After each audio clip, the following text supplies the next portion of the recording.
পরিবারে ইবাদতের আবহ তৈরিতে নারীর ভূমিকা পাঠে আমি জারিয়াত।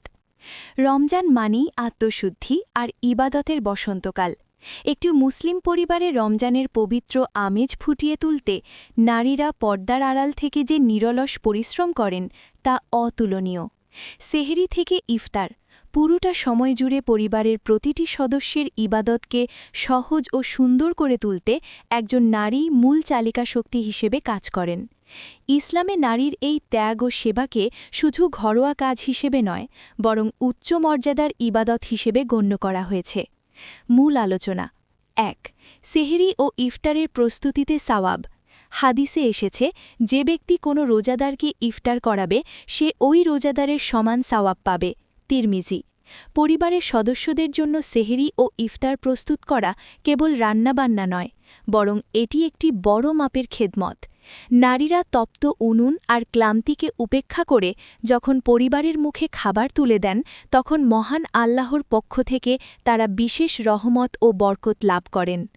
২. ইবাদতের অনুকূল পরিবেশ তৈরি। একটি বাড়িতে কুরআন তিলাওয়াত, জিকির আর নামাজের পরিবেশ বজায় রাখার পেছনে মায়ের বা স্ত্রীর বড় ভূমিকা থাকে।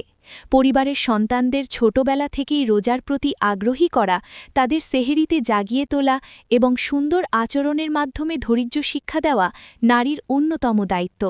এটি একটি সামাজিক ও নৈতিক ইবাদত। ৩. পারস্পরিক সহযোগিতা ও তাকওয়া। কুরআনে ইরশাদ হয়েছে, তোমরা সৎকর্ম ও তাকওয়ার কাজে একে অপরকে সাহায্য করো। সূরা মাইদাহ ২।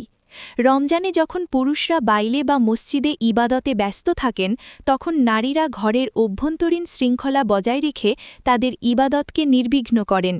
ইমাম কুরতুবী রহমের মতে, পরিবারের সদস্যদের শারীরিক ও মানসিক প্রশান্তি নিশ্চিত করাও ঈমানী চরিত্রের বহিঃপ্রকাশ। ৪. ধৈর্যের প্রতিদান। সারা দিন রোজা রেখে রান্নাঘরের কাজ করা এবং সবার চাহিদা পূরণ করা অত্যন্ত ধৈর্যের কাজ। কুরআন অনুযায়ী ধৈর্যশীলদের প্রতিদান হবে অগণিত। সূরা আজ-জুমার ১০। নারীর এই নীরব ত্যাগ আল্লাহর কাছে সংরক্ষিত থাকে এবং এর প্রতিটি মুহূর্ত ইবাদত হিসেবে গণ্য হয়। উপসংহার: রমজানের প্রকৃত চেতনা কেবল ব্যক্তিগত সাধনায় সীমাবদ্ধ নয়, বরং এটি একটি পারিবারিক ও সামাজিক ইবাদত। এই ইবাদতের নেপথ্যে যে নারী নীরব কারিগর হিসেবে কাজ করেন, তিনিই মূলত সাওয়াবের বীজ বপন করেন। তার প্রতিটি আন্তরিক শ্রম, ধৈর্য আর নিয়ত আল্লাহর কাছে অত্যন্ত মূল্যবান। আমাদের উচিত পরিবারের এই স্তম্ভদের কাজের যথাযথ মূল্যায়ন করা এবং তাদের প্রতি কৃতজ্ঞ থাকা। আল্লাহ আমাদের প্রতিটি ঘরে রমজানের বরকতময় পরিবেশ দান করুন। আমিন।